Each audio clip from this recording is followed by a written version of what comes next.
mentally sound of mind. In law, they use the term appreciate the nature of your actions, which basically just means mentally sound of mind. Give me 1 second. I just need to record this lecture. Okay, well, it is recording because it's well,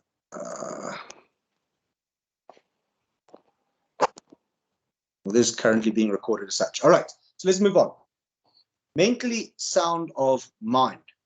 When we draft a will, it is indeed true that we have freedom of testation. I'm sure we've all heard that term before. Freedom of testation refers to your ability to leave what you want to who you want. Now, ladies and gentlemen, that basically means you can have a family of 10 and leave everything to John down the street, for argument's sake. Nothing in law is forcing you to leave something to a specific person. But there is a limitation put on it. It said you can do what you want with your will, as long as you don't do something that is illegal or immoral. Now, if we speak about illegal, I think the discussion ends there. That's criminal law. Whatever you do that's illegal is obviously void. Immoral is an interesting one. And when they speak of an immoral will, they refer to certain conditions that you put in a will before someone can inherit. And, you know, the thing that's challenging about morality is what's moral to you might be immoral to another person, etc., etc. So when someone challenges a will based on the morality or immorality thereto, it's an argument that usually ends up in court. The only court that has jurisdiction to deal with wills and disputes thereto is the High Court. Now, I know of instances from the past where they've said, if you create a condition that says X can inherit on condition that they obtain an after-school tertiary education, such conditions have been regarded as moral in our courts before. An example of a condition that was regarded as immoral was a scenario where a person created a will and said that their daughter could inherit on condition that she married a certain person. That was disputed at court, and the court said, well, it's immoral to force someone to marry a particular person. So it depends from case to case, and ultimately, if you challenge the will based on the morality thereof, it's going to end up in court as such. But nevertheless, we have freedom of testation, so we can pretty much say what we want in our wills. However, it must be a valid will. So when we're talking about a valid will, they speak of certain formalities that must be complied with before your will can be valid. And this is very important. What are the formalities when drafting a will to ensure it's a valid will? Well, number one is, I'm sure we're all quite aware of it, the will needs to be in writing. Okay, we obviously cannot have an oral will. So your first formality is the will must be in writing. Your second formality is that the will needs to be signed by the testator. Now, ladies and gentlemen, when we speak of signing, we say the will needs to be signed on the last page, but also needs to be initialed on every other page. So it's pretty much your standard legal contract. When you sign it, initial every page, sign on the last page. Okay. But this formality we need to take further. It is not good enough that we as testator just sign this will and initial every page. The formality says the testator must sign on the last page, initial every page, and do so in the presence of two competent witnesses. Ladies and gentlemen, that is very important. Just on the basis of a competent witness is a person who is 14 years or older and has, well, and is mentally sound of mind. So if you wanted to draft a will or you wanted to create your own will, you need to be 16 years of age. If you wanted to be a competent witness, you need to be 14 years or older. All right. So our formalities are, the will must be in writing. The will must be signed by the testator on the last page, initialed on every page, and done so in the presence of two competent witnesses. Let us move to our third formality. Our third formality is now just the other way around. These two competent witnesses need to sign the will in the presence now of the testator. Ladies and gentlemen, interestingly enough, for the will to be valid, these two witnesses only need to sign on the last page. So the two witnesses do not need to initial every single page of the will. They just have to sign on the last page. All right. So we have the testator witnesses all signing in each other's presence, in other words. There is a fourth sort of formality for a will, but it's a bit different. This deals with what happens when a will is signed by making a mark or signed by someone else on the testator's behalf. I mean, it may happen that the person drafting or the person's will that it is unable to sign the will for whatever reason. It could be a physical issue that they can't sign, or perhaps they lost control of their bodily movements and they can't do their signature. They can maybe only do an X or something along those lines. So they sign by making a mark, or someone else signs on their behalf.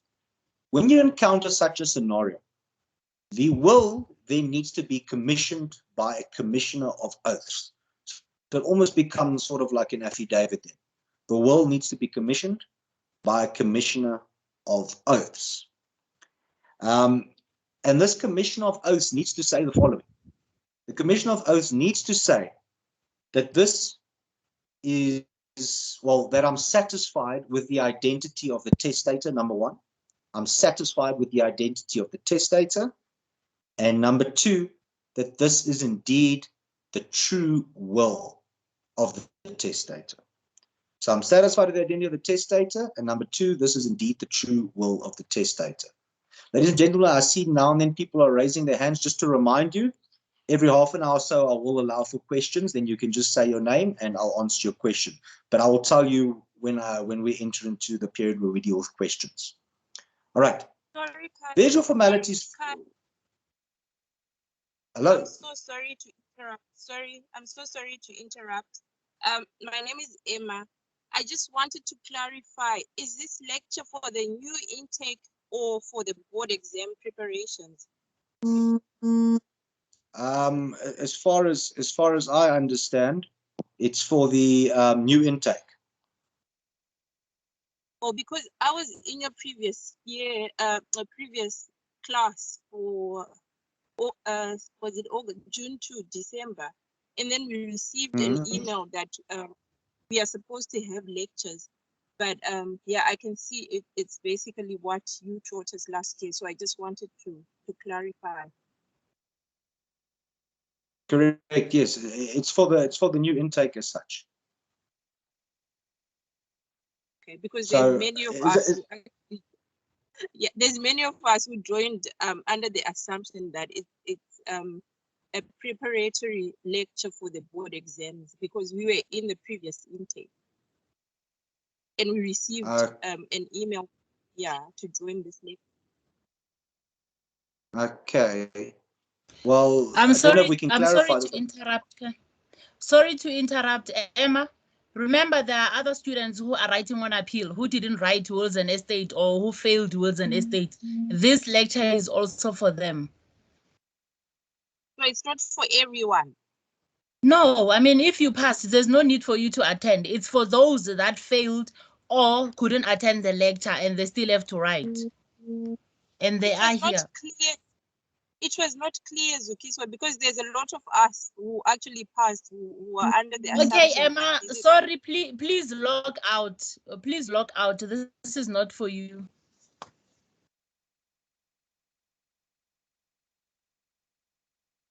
Sorry about that, Kyle. Please continue. I'm sorry. No stress, no stress. All right, ladies and gents, just to clarify then, so if you've passed the exam, I mean, obviously there'd be no point of you sitting in. Alternatively, you might want to redo or listen again for these 4 evenings because maybe you're prepping for board exams, whatever the case may be. So this is only for those that need it, ultimately. All right. Okay. Seems like that situation's been clarified. So let's go back to these formalities we were speaking about. All right. So it must be in writing, signed by the testator as well as the witnesses, all in each other's presence. And then the fourth formality was if someone signs by making a mark or someone signs on their behalf, a commission of oaths needs to come in, and then the commission of oaths needs to indicate that the will is indeed the will of the testator and that they are satisfied with the identity of the testator. Very, very important, ladies and gentlemen. Okay. Another important aspects of wills and estates is Section 2. Now, we are dealing with the Wills Act of 1953. Section 2A, 2B, and 2C is something we need to talk about. But I also think it's important, before we even look at this, we need to understand, ladies and gents, that we are busy learning common law. So it is the law that applies when the will is silent. Okay. Keep in mind that everything we learn about common law can be amended. We can change common law position by saying something in our will, but we need to understand how to interpret a will when a will is silent on certain aspects. And unfortunately, a lot of wills we come across doesn't make mention of large aspects of common law that we find. So we need to understand how to interpret the will, or what happens if there's a dispute and so forth that comes forward. And the only way we can deal with this is by understanding common law. Not just that, but when we start drafting wills for people, it's important to understand common law. Because the point being, if we don't understand common law, how can we draft the best possible will for our individual? We must be able to tell our clients, listen, the law says this, this, and this, and that. Are you fine with it? If they are not fine with it, we need to say something in our will that cancels that aspect of the will and states how things must be done. So just to keep in mind, everything we're learning now, barring the formalities of a will are what they are. We can't change that. But everything going forward is common law. So we'll need to, in writing, change the position of common law if we choose to. All right. So Section 2 of the Wills Act, 2A, specifically deals with revocation of wills, to revoke a will. If I revoke something, it means I cancel something. I do not want it. Now, ladies and gentlemen, this is the first clause I put into every will personally that I draft. I put a revocation clause in. And I simply say, I revoke all previous wills. I cancel all previous wills. This is very important when we draft wills for people. The reason being is you don't want someone to pass away and then multiple wills pop up over the course of his or her lifetime. It becomes a tricky scenario, because then the courts will need to try and consider each and every will when deciding who gets what ultimately. Preference will be given to the last will, but the other wills will need to be read together with it. So if we draft a will and in the first clause we say we revoke all previous wills, all that means is all previous wills we drafted becomes irrelevant. And that's the safest way when drafting a will. And we need to explain this to our clients. Sometimes clients might even tell you that this is their first will they draft. Still go and put a revocation clause, just in case they have another will somewhere that they're unaware of, because that does actually happen from time to time. So 2A says we can revoke a will by creating a new will. That obviously cancels the previous wills. All we need to do is put a revocation clause in our will that says I revoke all previous wills.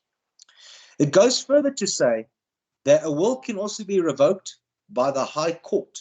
So if there's a dispute about a particular will, the High Court has the authority to cancel that particular will. All right. And then thirdly, they mention a will can be revoked by destroying it.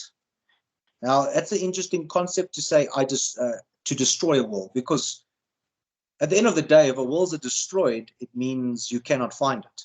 So that's the whole point behind it. If everyone knows I keep a will in my cupboard at home, but when I pass away, no one can find my will, the assumption in law, or the common law, is that you cannot find my will because I destroyed it. I did not want anyone to find it.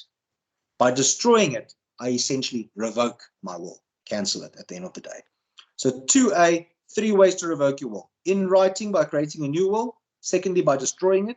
Or thirdly, the High Court has the authority to do so. Okay. Let's consider Section 2B of the Wills Act. So 2B well, this deals with a marriage law. All right. So hear me out before we do our notes, because everyone might want to sort of make their notes in a different manner. The essence of 2b is an assumption that deals with marriage. So the assumption is when I am married to someone, I would probably include them in my will. But the moment we are divorced, the assumption is I would probably no longer want them in my will. Okay? So it states that on date of divorce, so the day the court issues that decree of divorce, if you pass away within 3 months, all right, importantly is the 3 months. If you pass away within 3 months from date of divorce, the assumption is even if you left something for your ex-spouse in your will, your ex-spouse will not receive that inheritance because it is assumed by common law that you no longer want them to inherit. But conversely, it goes the other way around.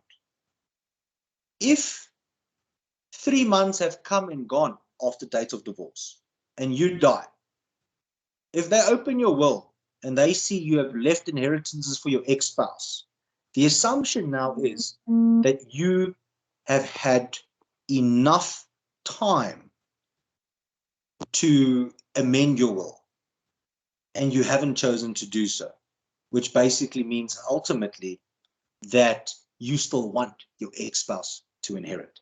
So they give you a 3-month grace period upon date of divorce at the end of the day. That's what they're referring to.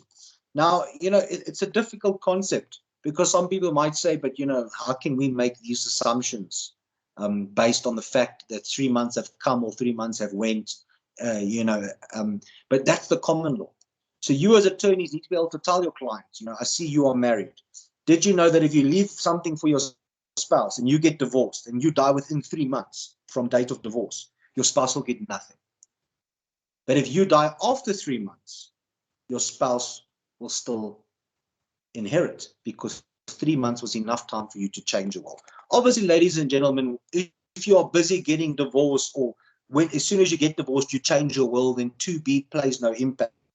This is purely for wills that have not been changed after 3 months from date of divorce. So there's that common law assumption that runs. Keep in mind, 3-month period, die before then, ex-spouse inherits.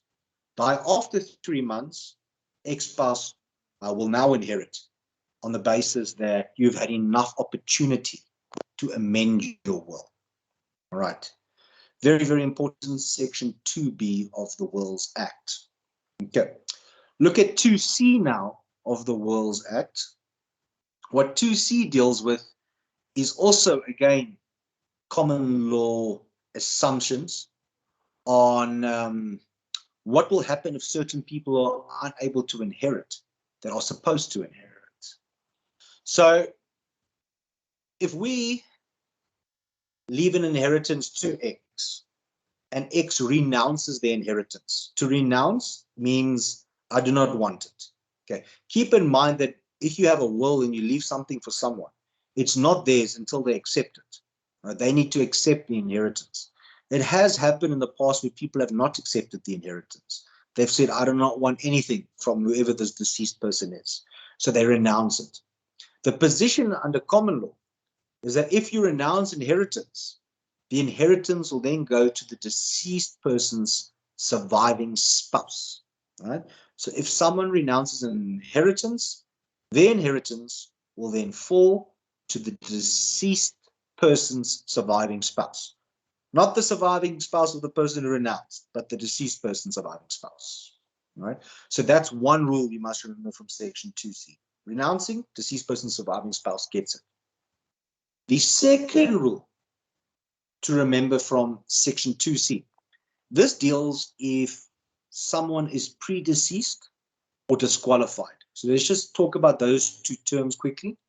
If you are predeceased, all it means is that you have died before the testator died. So I created a will where I said X must get 100,000 Rand for argument's sake. But X dies and I never go and amend my will. So X is predeceased. X died before me. To be disqualified, well, what would get you disqualified? For example, if you murdered me, you can't get any of my inheritance, all right? So if someone is predeceased or disqualified, The rule is that their inheritance goes to their descendants. In law, we use the term per stirps. I'm sure we've all heard it before. That means it goes down the family tree to your descendants. So their children will then be entitled to the inheritance. So 2C in a nutshell, if you renounce your inheritance, the deceased surviving spouse gets it. If you are predeceased or disqualified, your children will then receive your inheritance. All right.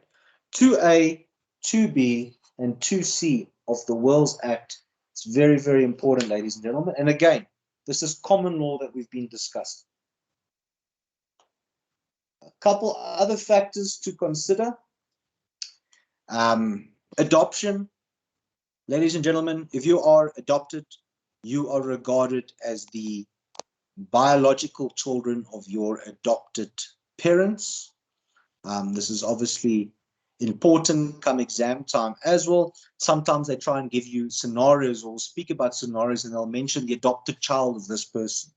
If you see the adopted child of someone, we need to understand that that is regarded as the legitimate biological child of the adopted parents. Ultimately, what happens is the moment someone is given up for adoption, their original biological parents sign away any rights or relationship to that child. This was created for the protection of the adopted children, so that the adopted children could still be regarded as the children of someone. In other words, of the adopted parents. Now, in testate law, it doesn't have much effect. The reason being, testate law deals with the will. So it doesn't matter whether you're adopted or not adopted, the will is going to say who gets what. Where it might come into effect is you might come across a will that says, I leave my inheritance to all my children. Keep in mind, the adopted children is regarded as part of all of their children. Okay. That's where it plays a role. Just a reminder to make sure we are muted. I see someone is currently not muted.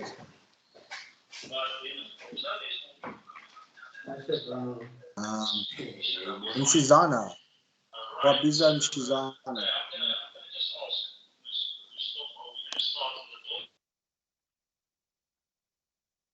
Thank you very much. I've seen from a couple people they're saying there's a problem with the audio. So what I will do is I'll just switch my camera off.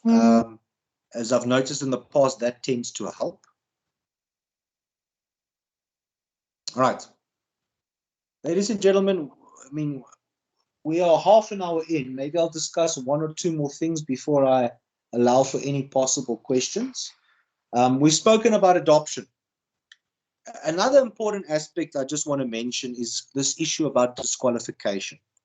Now, if you kill someone, you can't inherit from them. You are automatically disqualified. We know what common law says. It says goes to your descendants. Keep in mind, this is common law. This can be changed in our own will. If we don't like the rule about what happens if someone renounces or if someone is predeceased, how do we change it? In our will. We say, if this person can't inherit, then that person must get it. If that person can't get it, then this person must get it. So ultimately, what I'm coming to is everything we're learning, if we are silent about it in our wills, it's going to take effect. So we need to explain this to our clients. Are you happy that if that child can't inherit, that it goes to that child's children, or would you want it to go somewhere else? And if they say they want it to go somewhere else, then we need to speak about it in our will.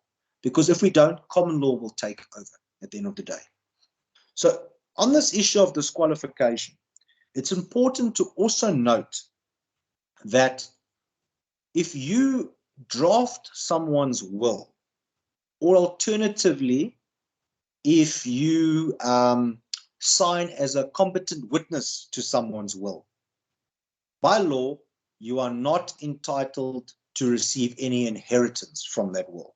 So you cannot inherit as an heir or beneficiary to a will if you have drafted their will, or ultimately if you have signed as a competent witness to their will.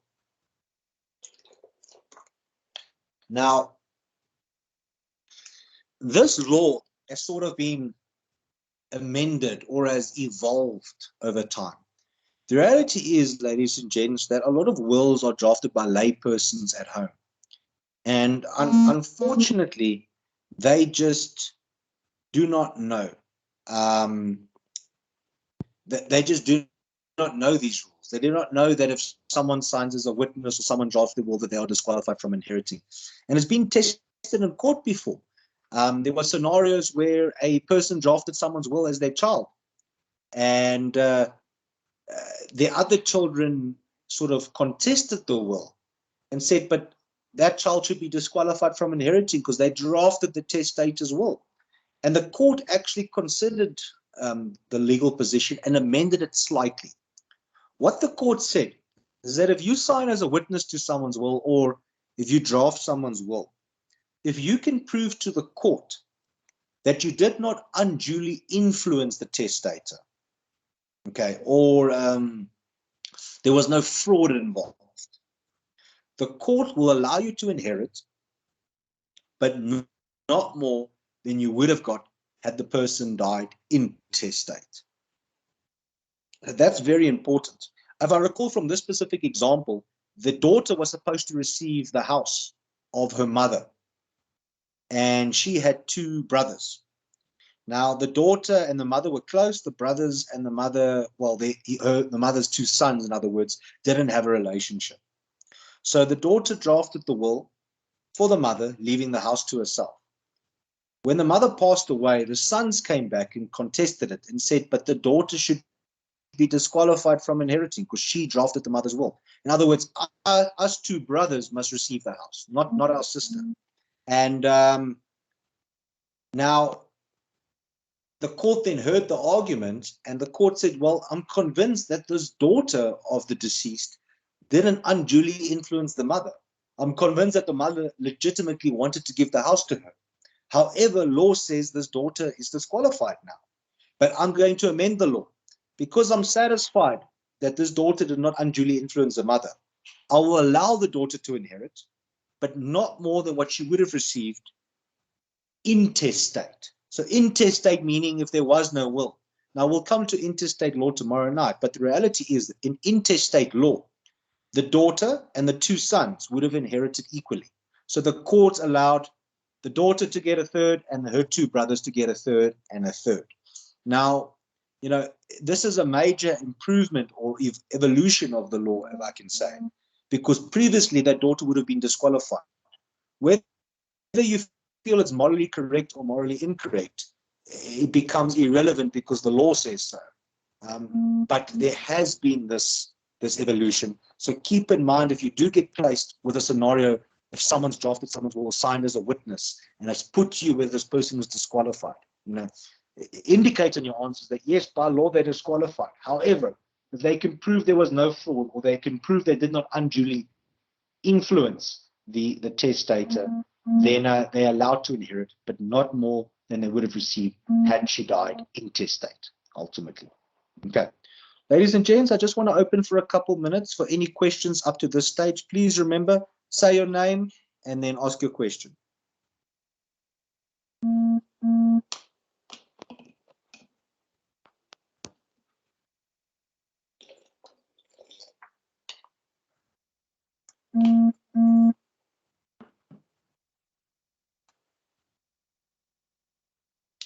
I see someone raised a hand.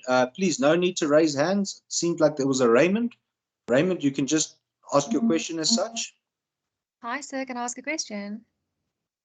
Yes, go for it. Okay, my name is Fila. I just want to know, in terms of Section 2C, you said that the position in terms of where someone renounces an inheritance, then that inheritance falls to the deceased spouse. Yes. What if the deceased never married? All right. So in such a scenario, it would mean that's impossible. The same thing if they were predeceased and they don't have children, and it couldn't go to their children as such. So the moment it becomes impossible to fulfill, then it falls back into the estate, meaning whatever heirs were appointed in the will would share in it, ultimately, in equal shares. Okay, perfect. Thank you. 100%. So I'm listening. Yes, the issue of disqualification. If it happens that the person who is lying in a hospital decides to write a will, then the person who assists, is he or she also disqualified? Thank you. When you say assists, how do you Yes. mean? As in drafts the will for that particular person?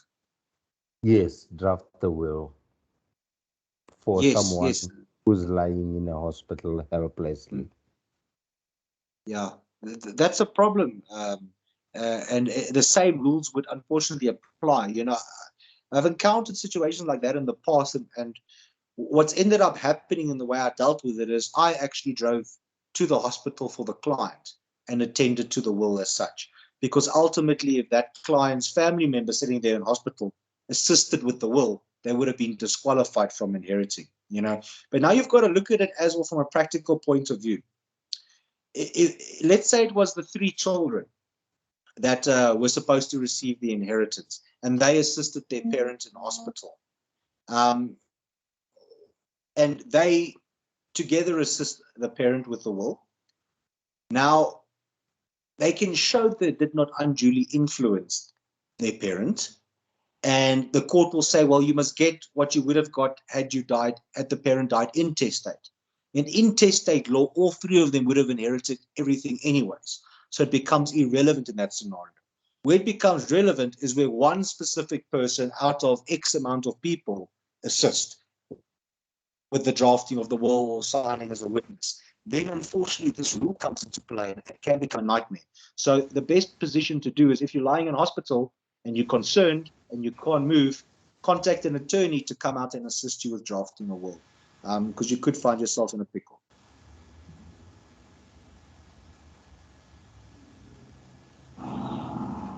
Hello. Thank you. Yes.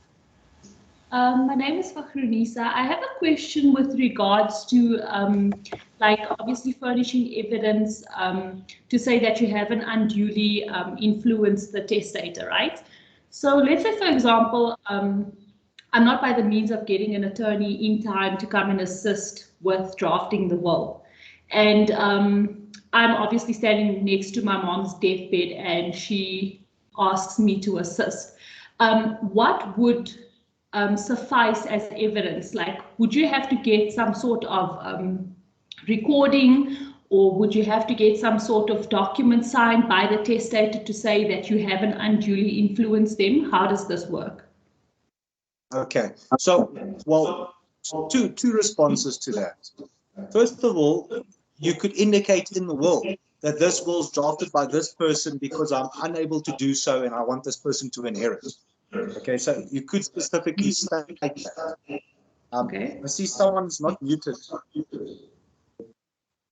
just causing a bit of a... Right. So, all right. So you could state that in the will itself. And, you know, if you state that, it would take away issues. But alternatively, when they speak of to prove that there was no undue influence, they hear oral testimony. And they actually, in the specific case I was referring to, they actually had a look into the history and the relationship between the daughter and the mother. And the court came to the conclusion that it makes sense that this is what the mother would have wanted to do. She would have wanted the daughter to receive the inheritance because of the factual surrounding circumstances in a particular matter. And based on that oral testimony in court, the court was convinced that there was no undue influence. So it is safer to state it in writing. That might take all headaches away, actually, and actually still enable you to inherit. But if not, then there'll have to be oral testimony from witnesses who knew the deceased person to say that this was their wish, ultimately. Okay, thank you for the clarification. Perfect.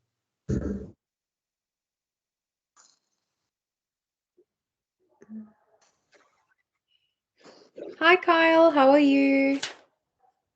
Good on you.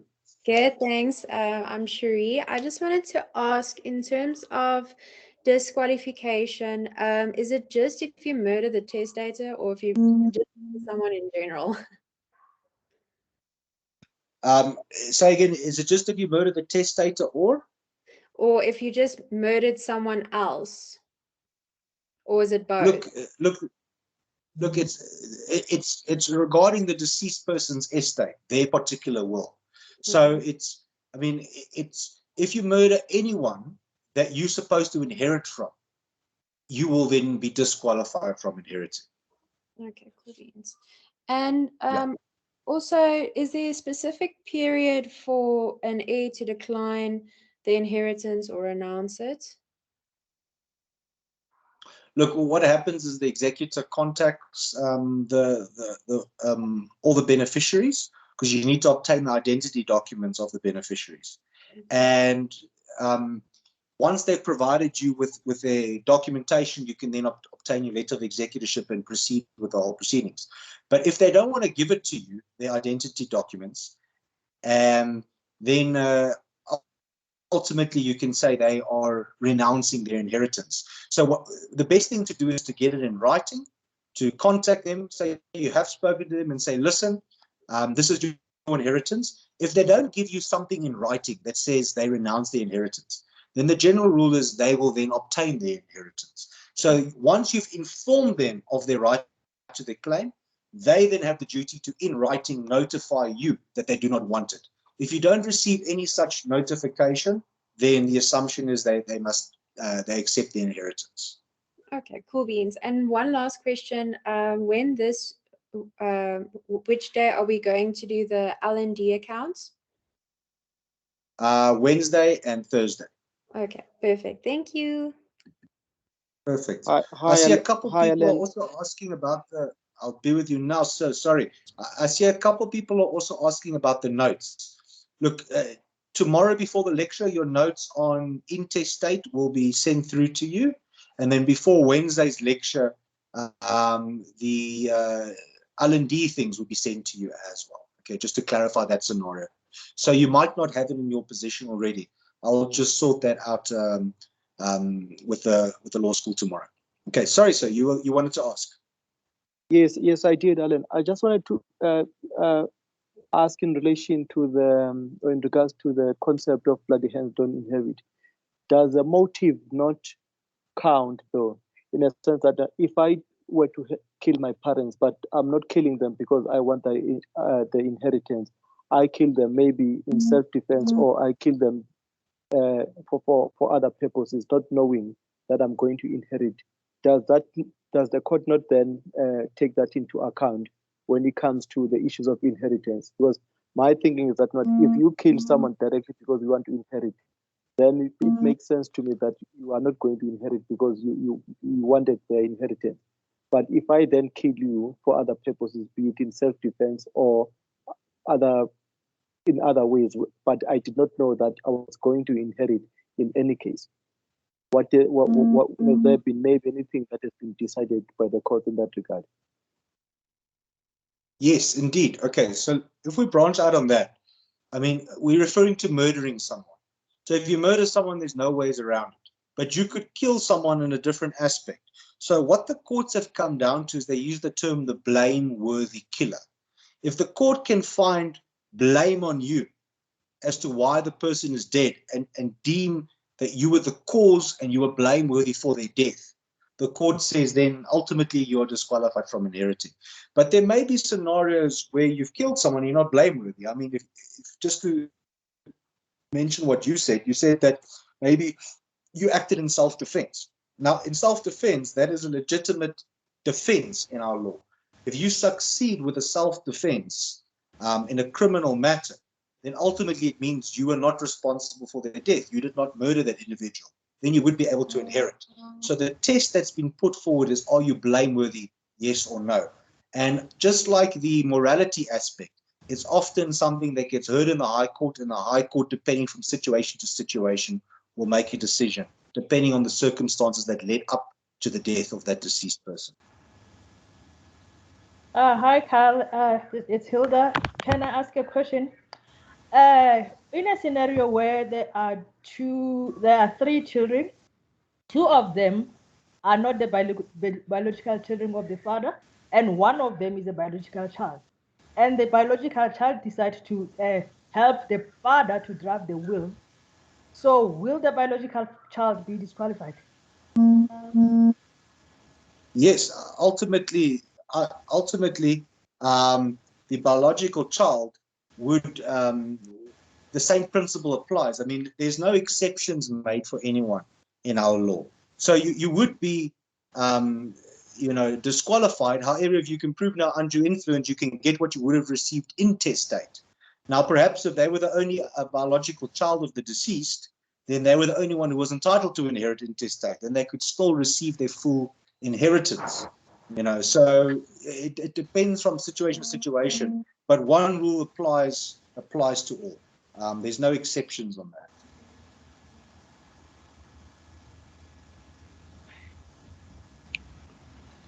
How's it, Kyle? My name is Jonathan. In terms of section 2, in terms of section 2B, please clarify for me: is it from the date of decree, or is it from the date of lodgements of papers for your intention to divorce? All right. So it's from date of decree of divorce. Now, I mean, ultimately, if I'm getting divorced, I can adjust my will, or the day I get divorced, I can adjust it, or the next day I can adjust it. Then 2B wouldn't come into tuition. But this is now for those people who drafted a will when they were married, but when they got divorced, had not amended their will yet. So from decree of divorce, they count 3 months. If you die within those 3 months, and I know it's not your question, but I mentioned it because I saw on the group a couple of people asked me to clarify 2B. So from the decree of divorce, if you die within 3 months from that decree of divorce, the assumption is you haven't had enough time to amend your will. So the assumption then goes on to say, you probably don't want your ex-spouse to inherit anymore because now you guys are divorced. So your ex-spouse will be excluded from your will. But if you passed away after 3 months from date of decree of divorce, then the assumption is you have had enough chance to amend your will. And if you haven't amended it, it means you are happy with your ex-spouse still inheriting. Ladies and gents, I can do one more question and then we'll move on. Keep in mind, if you don't get a chance to ask your question, Hello? we will ask questions. I'll be with you now. Hello? I will give you an opportunity in another half an hour to ask questions again. Hello. Okay, so let's go for it. Hello? Okay. Hello? I'm listening. Hello?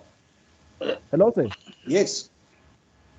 Hello. My question is Yes, go based for it. on section 2C. Are you listening? Yes. Hello? Yeah, my question can is based speak. on section. Yes, I'm speaking now. Hello? Hello? Yes, sir, you can proceed.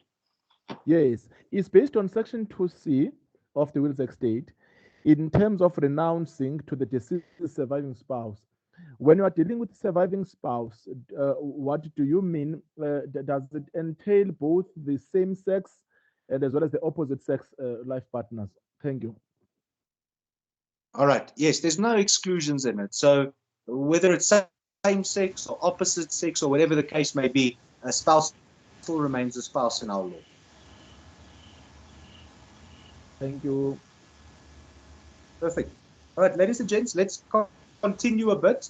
I'm sorry if I didn't get a chance for your question now, but keep in mind, don't forget your question. Now, when we do questions again, ask me the question you wanted to ask me. You will get your chance to eventually ask it.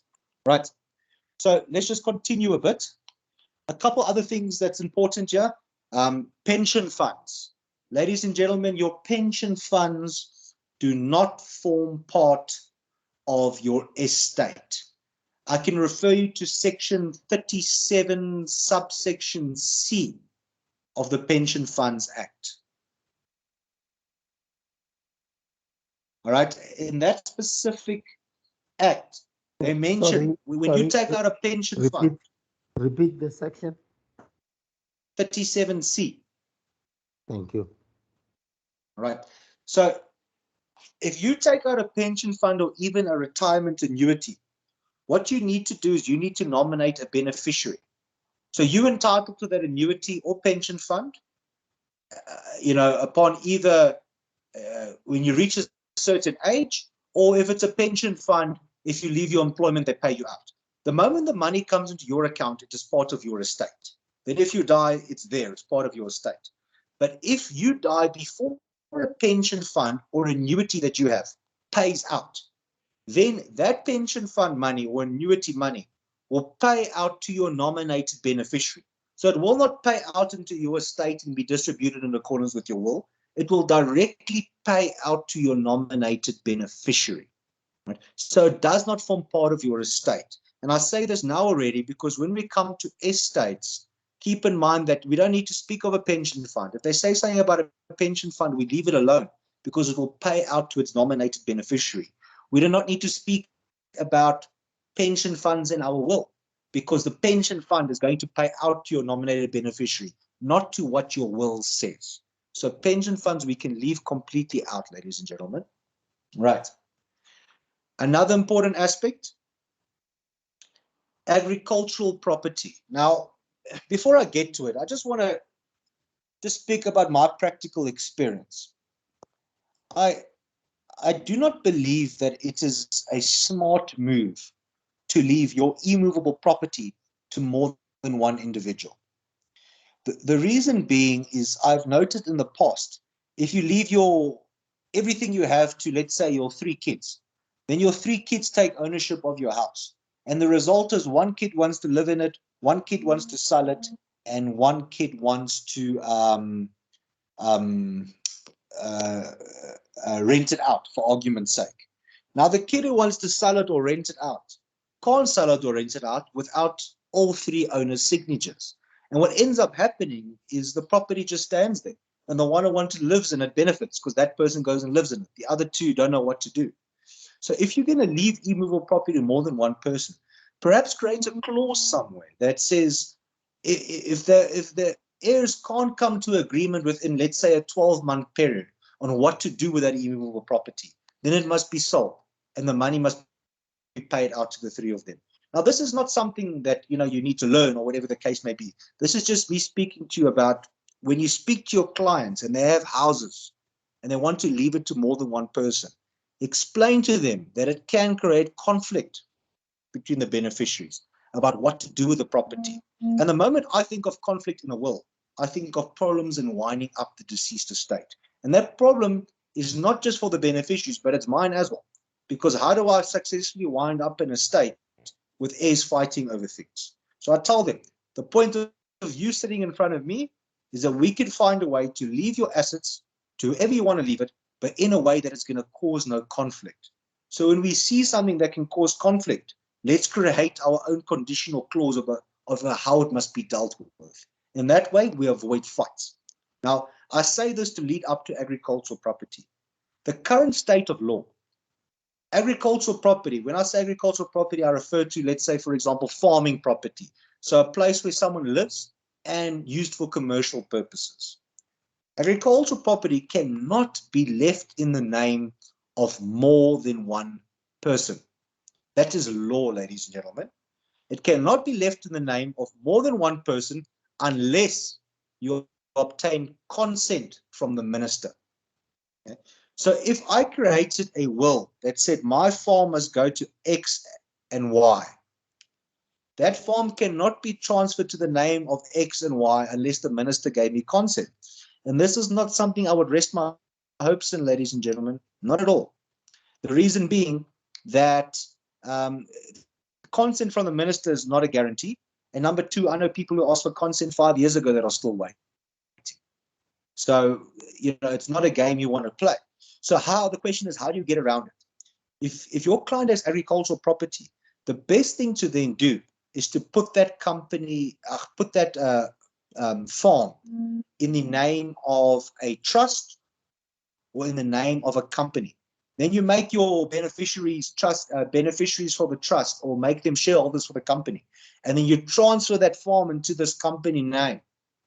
So that ultimately the farm is in the name of a company and the shareholders are your children, for argument's sake. So they can all benefit from the farm and they can all run the farm because you can't leave it in more than one person's name. So there is ways around it. Or put the farm in a trust. Let your beneficiaries run the trust, run the farm, and receive the benefits therefrom. That you can do. So clever way to do things with property, with a farming property. If you want to leave it to someone, put it in the name of a trust or put it in the name of a company. Let them be shareholders or beneficiaries, because that ultimately that's the only way to leave it into the name of more than one person, is to leave it in the name of a company or trust. Now, on that concept, I just want to branch out a bit. I mean, some people don't do that. What they would, for argument's sake, do is they would leave that farm to X, let's call it A, my one child A, and then I'll give a usufruct to my other child B. So what we need to know is a usufruct is the right to use something. I'm sure we heard the term before in varsity, and we've heard, I mean, they usually speak of to bear the fruits of something, which is just another way of saying the right to use something. Now, this is something that we need to be careful of. Now, again, I'm speaking to you from a practical perspective here. When you give someone a usufruct, the right to use something, you give them an unlimited right to use something. So if I made A the owner of the farm, and I gave B a usufruct, that means B can go to that farm, and let's say we're doing cattle, they can use all the kraals on that farm, they can use the property on the farm. In other words, the owner of the farm A can't stop B from using that farm in an unlimited fashion. Meaning, what have you actually done? You've allowed B to use that farm to earn a living. But A, on the other hand, is doing what? The owner, but can A even use the farm? A puts cattle into kraal 1. B then goes and says, no, I want to use kraal 1. A then puts his cattle into kraal 2. B then says, I'm going to use kraal 2. Do you see the knock-on effect? So when the moment you give someone a usufruct of something, be very careful. Yes, in law, we need to know you give someone the right to use something. And a lot of people give usufructs with properties and in their wills as well. But make sure they actually understand what they're doing. A usufruct for me is more of a burden than anything else, because it can cause big conflict, and it actually renders the owner of the property unable to even use the property to such an extent. So how would you go about remedying such a situation? If you wanted to leave that property into the name of one person, let's say the farm, but allow the other person to use the farm, instead of giving a usufruct to the other person, why don't you just create conditions on the title deed and say, listen, this person's the owner, but this person can use the farm. They can use this kraal.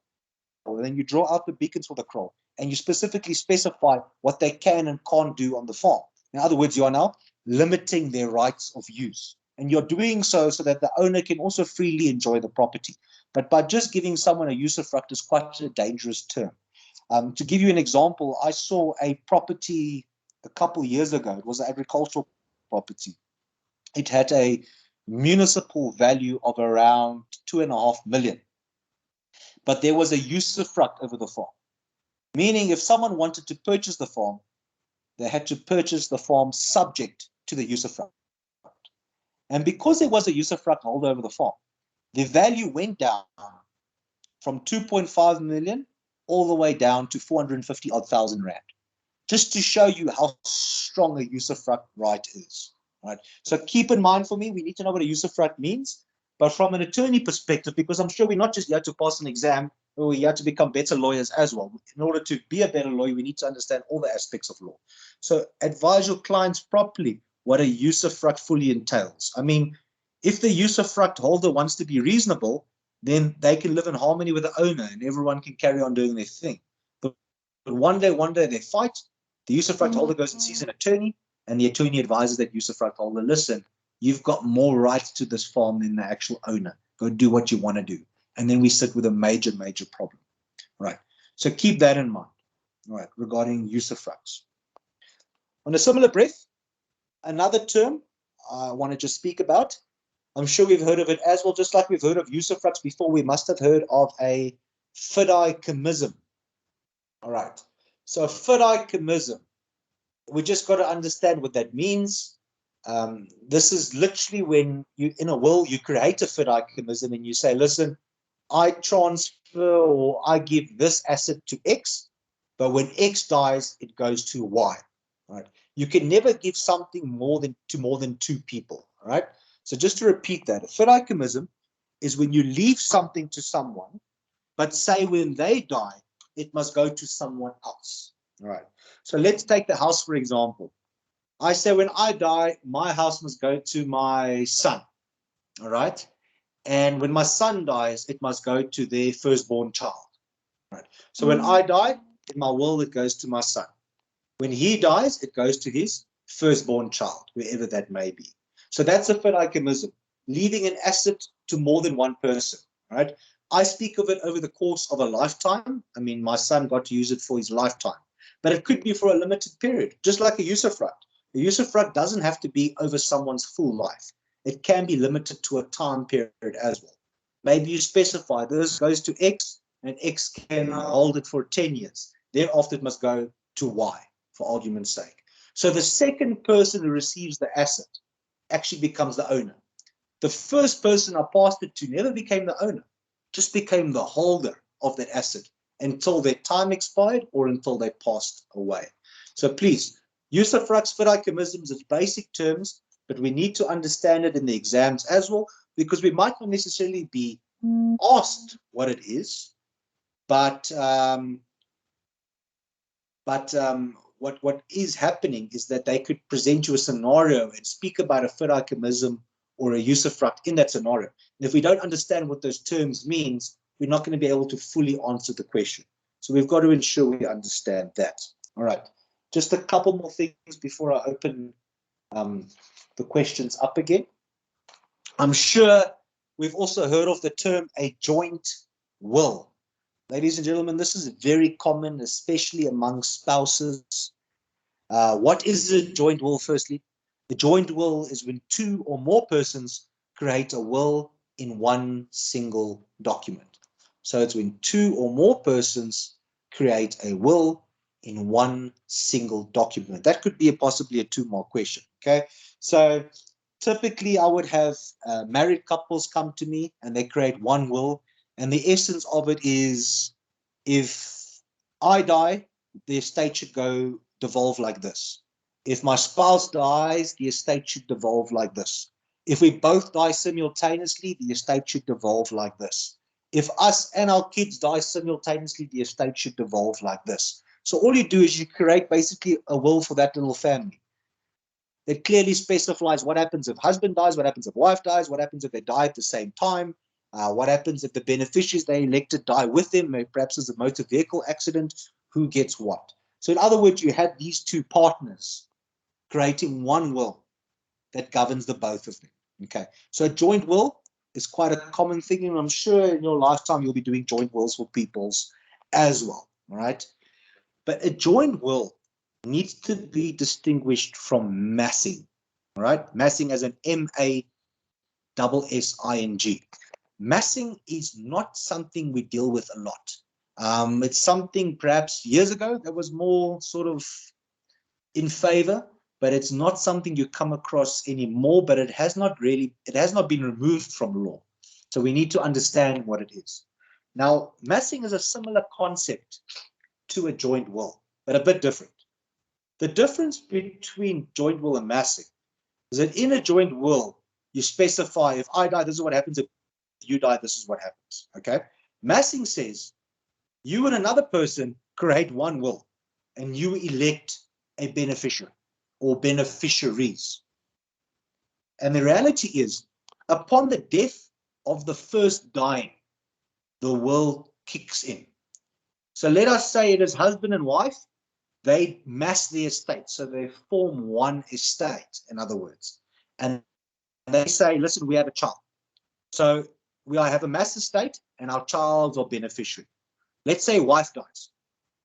Husband and wife's whole estate then goes to the surviving child, meaning husband is left with nothing. Vice versa. Husband dies first. Husband and wife's whole estate then goes to the surviving child, to the beneficiary they elected. So it's a strange concept, because it literally means if one of the two people die, it's almost as if both people die, because then their whole inheritance kicks in, you know. And because it's such a heavy concept, you can imagine it's not something you're really going to encounter.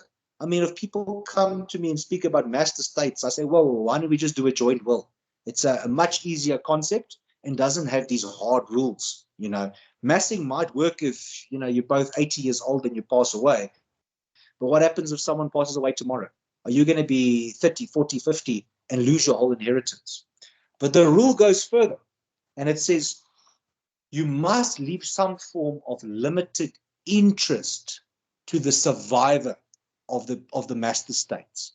So, I mean, what's a limited interest? Let's say there was a house that had to go to the beneficiary, the child. Now, we said wife died, meaning the husband should be left with like a habitatio over the house, or a usufruct, or a fideicommissum. The point is that ownership transfers to the beneficiary upon the death of the first dying. So that husband can't be the owner of that house anymore because they had a master estate. However, the husband must be left with the interest. So what's an interest? Give the husband a habitatio, the right to live in that house. So you lose ownership, but you still have the right to make use of the assets. All right. It's not a great concept in my personal opinion, and it's obviously through me speaking about it, I'm sure it becomes clear to you, you know, that it's not something that you find frequently. But you need to understand massing because, you know, it has in the past come up, and it is something that you could be tested on, you know. One last thing I just want to say about massing. Because it's such a difficult concept to even grasp, they say that if you have a master estate with someone, when that person passes away, let's say upon the death of the first dying, all right, so you're the survivor in the master estate, you have an opportunity to then adiate or repudiate. To adiate means to accept, to repudiate says no, in other words. Okay, so if you adiate, you're saying, I accept the massing, let's continue with it as me and the deceased person agreed. If you repudiate, you're saying, yes, we entered into massing, the person has passed away, but I can no longer do this. I can't afford to lose my estate, in other words. So I say no to massing. So they do give you that opportunity to say no to it as well upon the death of the first dying, because it is such a harsh concept as such. All right. So let's open up to a couple questions again.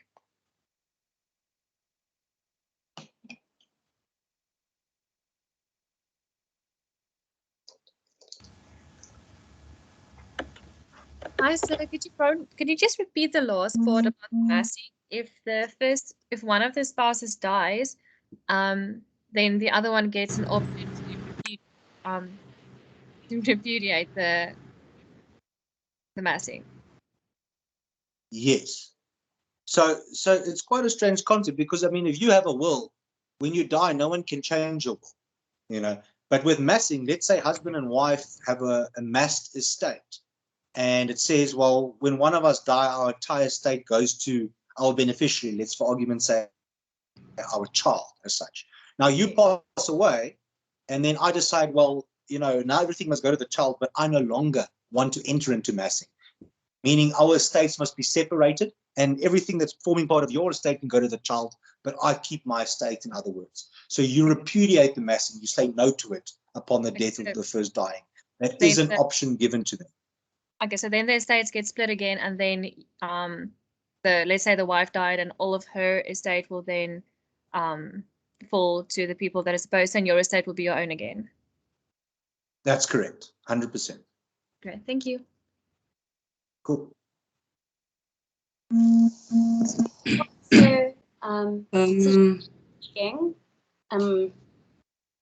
can I go ahead and ask, or Katlego, do you want to? Let's proceed. You can go after each other. It's no problem. Perfect. Thank you.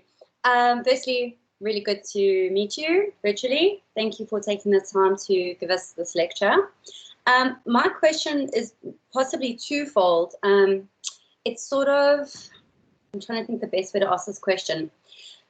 When one should consider, or if one should consider, the terms found in an antenuptial contract and in a will, right?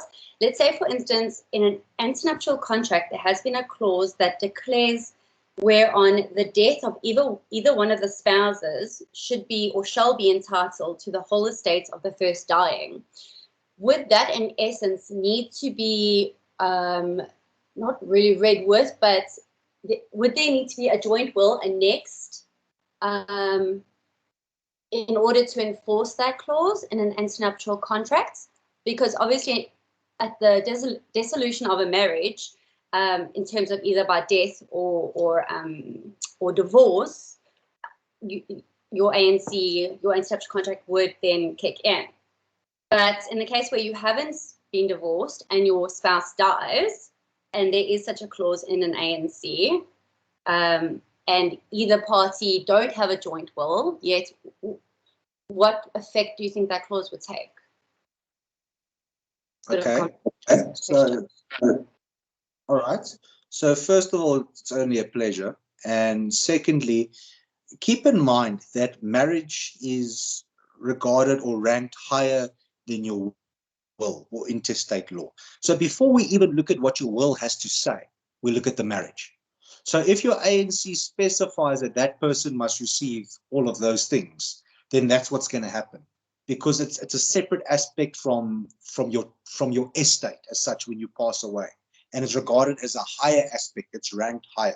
So we first look at marriage, sort marriage out. Once marriage is sorted, then we worry about whatever will there might be or might not be. So if the ANC specified that if one person passes away, the other gets the whole estate, then that's a registered antenuptial contract, and that must be interpreted before we look at any other will. So once we've sorted that out, I mean, obviously if that thing says give everything away, we have to do it because marriage is ranked higher.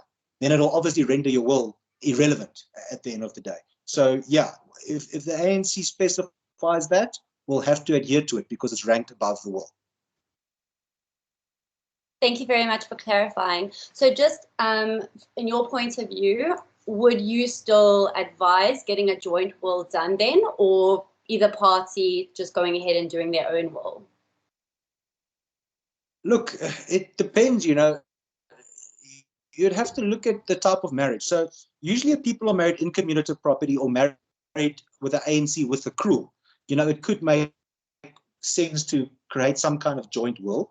But when you're completely out of community of property and you have an ANC but you have separate estates, you know, maybe you want to deal with your assets in a different manner than your partner wants to deal with their assets. So it comes down purely to what these spouses want at the end of the day.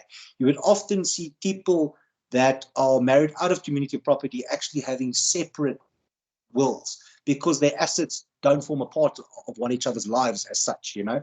Usually people married in community of property who sit with one joint estate, or perhaps married with the accrual system, who perhaps started their marriage virtually on zero and accumulated everything during the marriage. They have to share 50-50. It makes more sense that they have a joint will.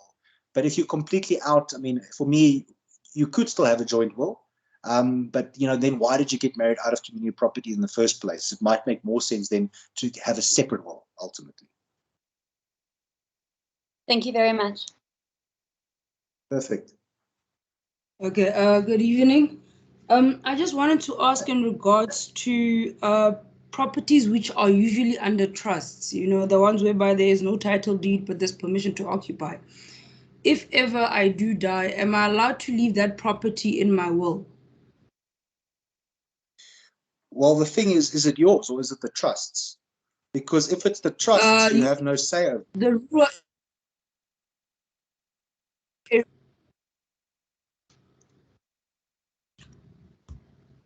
Hello? Hello, yes, sorry, you broke up there. Go again. Yes, I just wanted to ask, especially the ones that are from rural areas, the ones whereby there's usually permission to occupy, there's no title deed. Yeah, so what happens to the property? Yeah, you get that a lot. Unfortunately, you can't leave an asset for someone unless you have a real right there too. So a real right would be actual ownership over that property. So permission to occupy gives you a personal right to occupy property for a certain period of time, even if it's 100 years for argument's sake. But it never gave you ownership over the property. So you can't transfer your permission to occupy to someone else. Only if you are the registered title deed holder may you then transfer it. And the same goes for a trust. If the property is under the name of a trust, who's the holder? It's the trustees. They make the decision. So you on your own can't say what happens to that property, unfortunately. Okay, thank you so much, sir. Hello? Yes, I'm listening. Yes, my question is regarding to electronic will. I want to know that when you sign a will electronically, does that will become valid or invalid? Look, it has become, it has sort of evolved to people are allowed to have electronic wills. If it's been signed electronically, it's not a problem, but to avoid any disputes of it, just make sure you have someone is in possession of this electronically signed will as such. And it can be allowed. It can most definitely be allowed. Thank you. All right. Hi. Hi. Yes. Hi. I have a twofold question about the two witnesses that are required to sign a will or to witness it rather. My first question is, do the two witnesses, is it necessary for them to know that what they're about to sign or witness is a will? And then if yes, is it then necessary for them to know the contents of the will? Okay. So let's talk from practical perspective here. It's not only wills that need to sometimes be signed by witnesses. There can be other documents as well. And from a practical perspective, do these witnesses actually know the content of the will when they sign it? The answer is probably no. So what is the purpose of these two witnesses? Okay, the purpose is as such is to prevent fraud, right? So what happens if you have a will and you've signed it and someone comes and disputes that will and says, listen, that's not your will. You did not draft that will. You would have left things to me for argument's sake. And that becomes a dispute. The courts will then bring those two witnesses in to say, did you see that testate or testatrix sign that will? Did they do so in your presence? And the witnesses can confirm that the testator did indeed sign that will, then we can no longer dispute the validity thereof. So their purpose is not so much what the will says, but to be able to confirm that they saw the testator sign the will.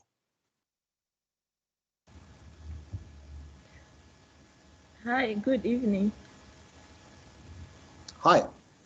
I would like to find out with regards to the persons who will not be able to inherit because they signed the will or they were witnesses to the will. You have already explained the parts which or the reasons or evidence which would be admissible. Is there any evidence that wouldn't be admissible? No, so look, if you're disputing such a thing, it becomes an oral argument. So you can no longer dispute it on what the will says, because we all know what the will says. Now we're disputing on whether there was undue influence or fraud involved. So it's oral testimony as such. So anyone is welcome to come to court and give testimony as to whether there was any influence or fraud involved. You are not limited in any way as to what you can and can't produce, if that answers your question. Yes, it does. Thank you very much. Perfect. Good evening. Hello. We'll take, we'll take two more questions. I'm listening. Hi. Kyle, I just. Oh. Okay, so I just two want people to find spoke now. out.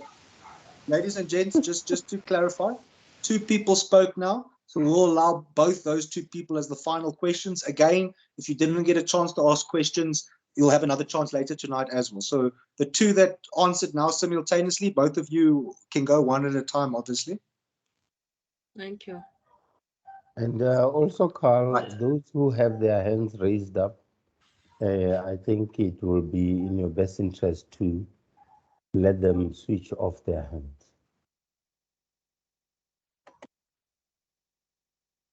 Yes, just to repeat, ladies and gents, the hands, I'm not looking at the hands because there's always a lot of hands. You just say your name and I listen to you. So I heard two people now, so the two of you can each have a turn. Go for it.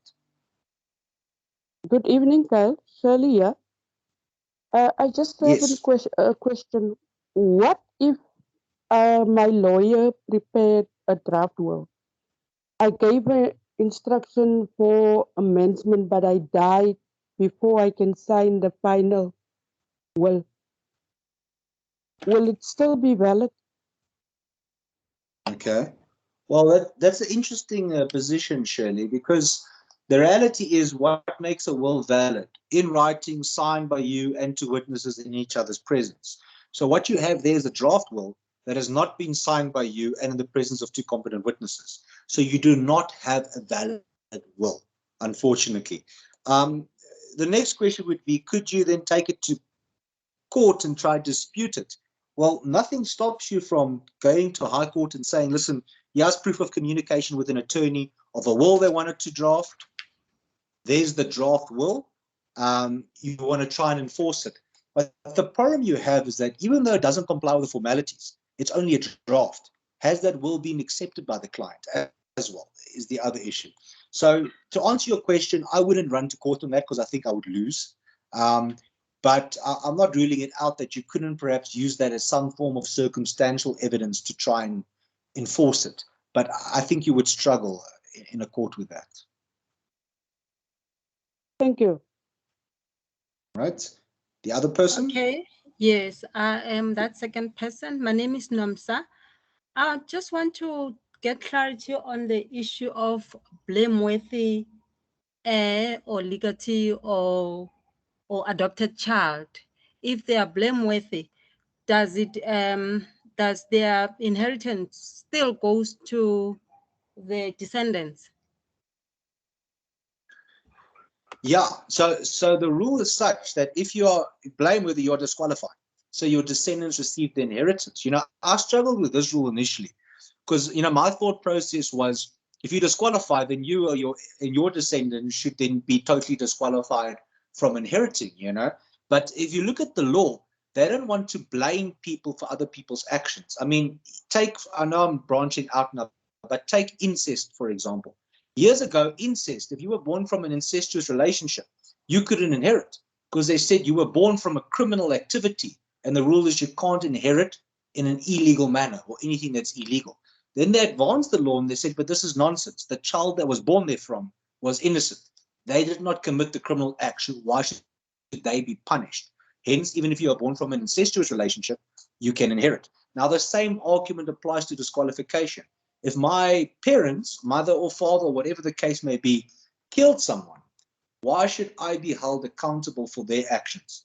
Meaning, I should not be disqualified for what my parents did, in other words. So the argument there lies that if you are disqualified, will allow your descendants to inherit because your descendants were not blameworthy killers, ultimately. So that's the thought process behind that. Does that answer you, Nomsa? Yes, it does. Thank you. Perfect. All right, ladies and gents, I know there's a couple more questions, but again, when we take questions again, please make a note of the question you want to ask, and I will hear it again tonight. But we've been going for about an hour and a half, and I think we need to take a 15-minute break. So it's now 5 to 7. So let's resume at 7:10, please. So I'll see you in 15 minutes.